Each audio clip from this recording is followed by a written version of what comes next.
ఒక మంచి పసుపు దొరకాలంటే ఈ మధ్య కాలంలో దొరకట్లేదు. మంచి పసుపు అంటే అసలెట్లా ఉంటుంది మ్యామ్ అది? మీరన్నారు పసుపు మనకి చాలా పవిత్రమైనది. హ్మ్. అలాగే శుభప్రదమైనది. మనం ఏది చేసినా ముందు పసుపుతో చేస్తాం.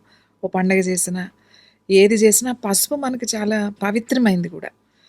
ఎందుకు మన జీవితంలో ఇంత అంటే పసుపుకి ఒక కథ ఉంది. ఎందుకంటే మనం పసుపుని పసుపు కొమ్ములంటాం. హ్మ్. మొక్కల్ని ఏమంటామంటే పసుపు కొమ్ము అంటాం. హ్మ్. మిగతా మూలికలున్నాయి, లేకపోతే ఇంకా చాలా ఉన్నాయి. వేటిని కొమ్ము అని అనం. హ్మ్.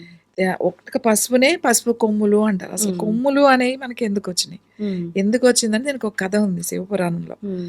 ఆహ్, త్రిపురాసురులు అంటే త్రిశూరులు అంటే ముగ్గురు అసురులు రాక్షసులు. రాక్షసులను చంపడానికి ఆయన చంపాల్సిన టైంలో హ్మ్. చంపాల్సొచ్చినప్పుడు ఆయన నందీశ్వరుడికి 3 కొమ్ములుంటాయని అంటారు. 2 హ్మ్. కొమ్ములు గాదు. ఆయనకి 3 కొమ్ములుంటాయి. మూడో మధ్యలో ఉన్న కొమ్ము పసుపు రంగులో ఉంటది కాబట్టి దాన్ని పసుపు కొమ్ము అని అంటారు. అవునా? అయితే ఆ 3 కొమ్ములు ఆ ముగ్గురు రాక్షసుల్ని చంపాలి అనంటే హ్మ్. విడివిడిగా చంపడం అనేది సాధ్యం కాని పని. హుహు. చంపలేరెవరు. వాళ్ళు ముగ్గురు ఒకే లైన్‌లోకి అలైన్‌మెంట్ ఉంటేనే అప్పుడు మాత్రమే చంపగలుగుతారు. హ్మ్.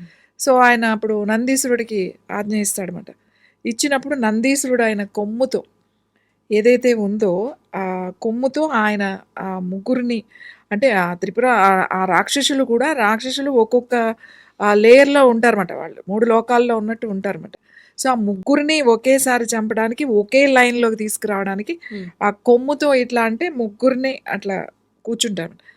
అప్పుడు అది సంహారం జరుగుతుంది. రాక్షసుని సంహరిస్తారు. అయితే ఇలా అయినప్పుడు హ్మ్.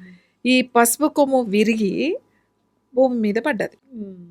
అయితే విరిగి పడితే అప్పుడు ఆ కొమ్ముని తీసుకురామని చెప్పి శివుడు గణేషుడిని అంటే వినాయకుడిని పంపిస్తాడు. హ్మ్. వినాయకుడు భూమి మీదకొచ్చి వెతుకుతూ హ్మ్. వెతికి ఆ హ్మ్. కింద కొమ్ము పడుంటే హ్మ్.